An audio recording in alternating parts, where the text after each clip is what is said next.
इस वक्त की बड़ी खबर यह है कि दिल्ली में छत्तीसगढ़ कांग्रेस ने प्रत्याशियों के नाम का ऐलान कर दिया। दो ही नाम बचे हैं और इन दोनों नाम का ऐलान दिल्ली में किया गया। छत्तीसगढ़ कांग्रेस प्रत्याशियों के नाम का ऐलान हो गया है।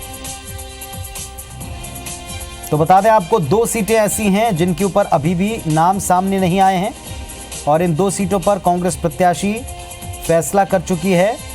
ये नाम सामने आ रहे हैं, इनका ऐलान किया गया है। इस समय की बड़ी खबर है, छत्तीसगढ़ कांग्रेस के दो और प्रत्याशी, मतलब अब कुल 11 प्रत्याशी जो हैं सभी के नाम सामने आ जाएंगे। कोरबा से ज्योत्सना महंत को टिकट दिया गया है। पहले से इनके नाम की चर्चा थी और दुर्ग से प्रतिमा चंद्राकर इनको टिकट मिला है। ऐलान भर बचा था, लेकिन ये बात पहले से कयास लगाए जा रहे थे कि ये दो नाम महिलाएं होंगी, महिला कैंडिडेट को टिकट दिया जाएगा।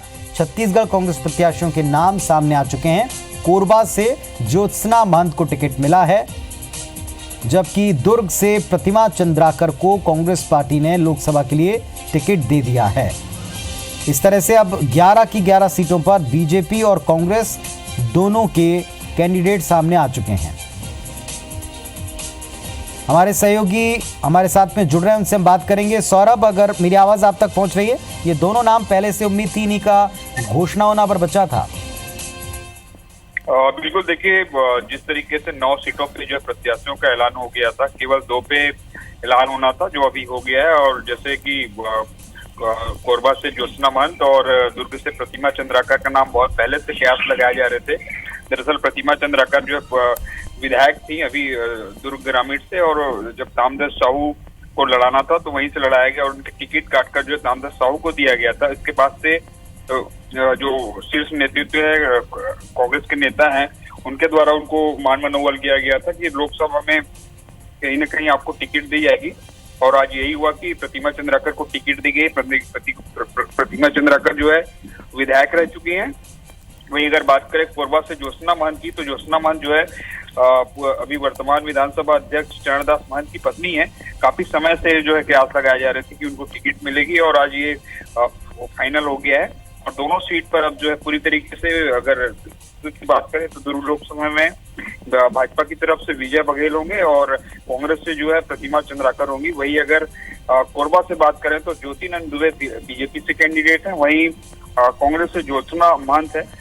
मुकाबला काफी रोचक होगा, क्योंकि जिस तरीके से अगर कोरबा लोकसभा की बात करें तो 2 टर्म से जो है वहाँ चरणदास महंत सांसद रहे हैं। उससे पहले करुणा शुक्ला भी रही है। वर्तमान में बंसीलाल महतो का जो टिकट काटकर जो है ज्योतिनंद दुबे को दिया गया है। वहीं अगर दुर्ग की बात की जाए तो पहले से ही यहाँ पे दुर्ग लोकसभा में दुर्ग जो कांग्रेस सांसद है तामदस्त साहू वो थे, और उनकी जो है टिकट जो अभी विधानसभा चुनाव के बाद जो ये सीट खाली रह गई थी।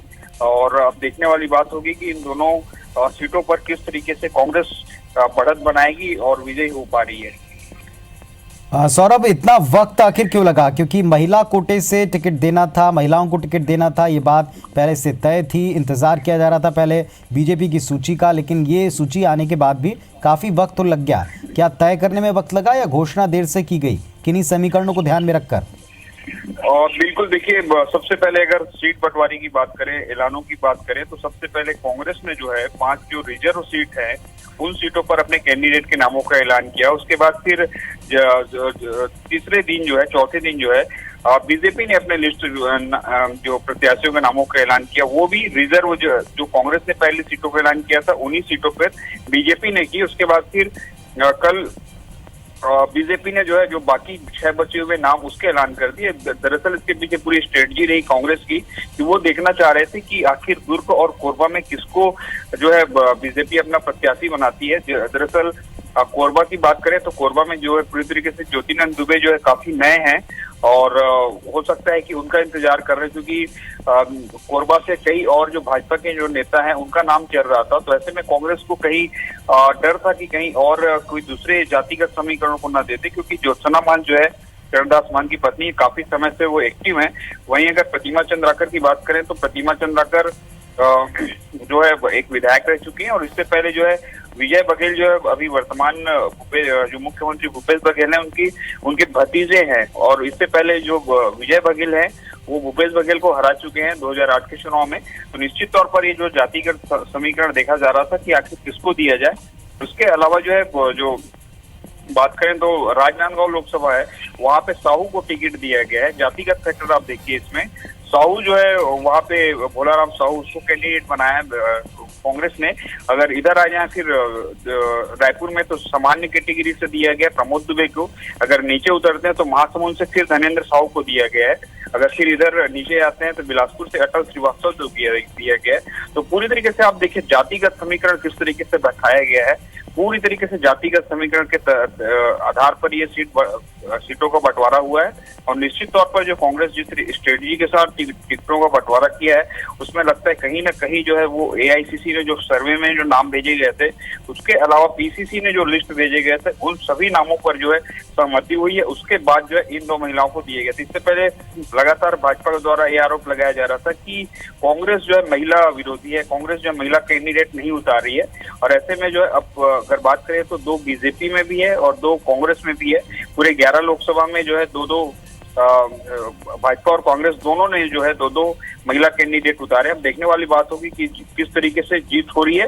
और सबसे बड़ी बात कि आज जो है नामांकन जो है शुरुआत हो गई है। आज भूपेश बघेल जो है वहां बस्तर गए थे, वही रमन सिंह भी जो है बस्तर गए थे। और पूरी तरीके से अब दूसरे चरण का चुनाव होना है, जो नामांकन होना है उसमें जो है राजनांदगांव, कांकेर और महासमुंद है। वही आज जो जारी हुई है जो नामों का ऐलान हो वो तीसरे चरण के लिए। दरअसल बाकी 7 जो सीटें हैं, रायपुर है, बिलासपुर है, कोरबा, रायगढ़ और सरगुजा, ये जो सीटें हैं और राजनांदगांव, ये सीटों में जो है तीसरे चरण में चुनाव होना है। निश्चित तौर पर कांग्रेस पूरी स्ट्रेटजी और पूरी जातिगत समीकरण और एक-एक चीजों को ध्यान में रखते हुए टिकट बंटवारा किया है। जी, लेकिन परिवारवाद के आरोप से कांग्रेस पहले भी घिरी रही है। भले ही महिलाओं को टिकट लेने को लेकर इसमें एक तरह से बाजी मार सकती है या इसमें अपनी बात रख सकती है, लेकिन परिवारवाद के आरोप एक बार फिर से लग सकते हैं। जबकि यहाँ बीजेपी ने सारे नए चेहरों को मौका देकर, जो कांग्रेस के पास एक अवसर था कि वो सांसदों को उनके परफॉर्मेंस के आधार पर घेरें, वो पहले ही छीन लिया है। हाँ बिल्कुल, देखिए अगर अब बात करें जिस तरीके से बीजेपी ने जो है अपने परिवारवाद को लेकर ही जो है नाम काटे हैं, जैसे रमन सिंह की बात करें, उनके पुत्र जो अभिषेक सिंह है वो राजनांदगांव से थे सांसद, उनकी टिकट काटी गई। इसके अलावा और अन्य कुछ नाम हैं। बात करें जो कांग्रेस में लगातार परिवारवाद के आरोप तो लगते ही रहते हैं, जो है राहुल गांधी और पूरी गांधी फैमिली को लेकर। लेकिन पहले भी ये सवाल उठाए जा चुके हैं भूपेश बघेल के द्वारा कि क्या परिवारवाद को जो है टिकट दी जाएगी। तो इस पर भूपेश बघेल और पीसीसी प्रभारी पीएल पुनिया समेत तमाम बड़े नेताओं ने कहा है कि कांग्रेस में जो है परिवारवाद या ऐसा आकलन नहीं होता। कांग्रेस में जो है मेहनत का होता है और कार्यकर्ता जो है जिस तरीके से उनकी योग्यता के दम पर जो है उनको टिकट दी जाती है। अब यह तो सबको मालूम है कि ज्योत्सना महंत जो योग्यता है क्या, वो तो बाद में देखने वाली बात होगी। लेकिन जिस तरीके से ये टिकट दी गई है, निश्चित तौर पर जो वहाँ कोरबा के जो स्थानीय कार्यकर्ता हैं, नेता हैं, उनको जरूर लगा होगा एक बार कि उनको टिकट मिलनी चाहिए था। क्योंकि राहुल गांधी हमेशा ये कहते हैं कि परिवारवाद हमारे यहाँ नहीं चलेगा। और भूपेश बघेल भी ये बात पिछले दिनों कहे थे कि योग्यता के दम पर टिकट मिलेगी। लेकिन अब देखने वाली बात होगी कि जिस तरीके से कांग्रेस ये बात कहती है उसको मानती कि नहीं मानते, और उसके जो कार्यकर्ता हैं वो कितने उत्साह में हैं कि निराश में, देखने वाली बात होगी जब चुनाव के 23 मई को चुनाव के रिजल्ट आएंगे। बहुत शुक्रिया आपका इस पूरी जानकारी के लिए। तो 2 नाम कोरबा और दुर्ग यहाँ से जो छूटे हुए थे वो सामने आ चुके हैं। प्रतिमा चंद्राकर से का मुकाबला जो है वो दिखाई पड़ रहा है विजय बघेल के साथ में, और दिल्ली से ये दोनों नाम ज्योत्सना महंत, इनके नाम की भी घोषणा हो गई है। ये 2 महिलाओं को कांग्रेस पार्टी ने टिकट दिया है और अब देखना होगा कि इस मुकाबले में कौन किस पर भारी पड़ता है।